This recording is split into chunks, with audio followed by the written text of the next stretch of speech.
اب ایک بیٹا حضرت حسین کا سب سے چھوٹا 2 سال کا بچہ عبداللہ نام، جس کو علی اصغر تاریخ نے لکھا ہے، علی اصغر بچتے ہیں، حضرت حسین پیار بھری آواز سے علی اصغر کو آواز دیتے ہیں، عبداللہ کو لایا جاتا ہے، وہ 2 سال کا معصوم سا بچہ حضرت حسین سامنے رکھتے ہیں، اس سے پیار کرتے ہیں، اس سے لاڈ کرتے ہیں۔ اتنے میں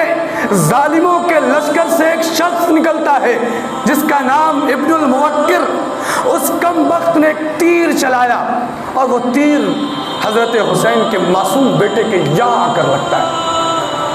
حلق میں آ کر لگتا ہے اور یہ تیر آر پار ہو جاتا ہے۔ ایک ہی جان بچی ہوئی تھی عبداللہ کی،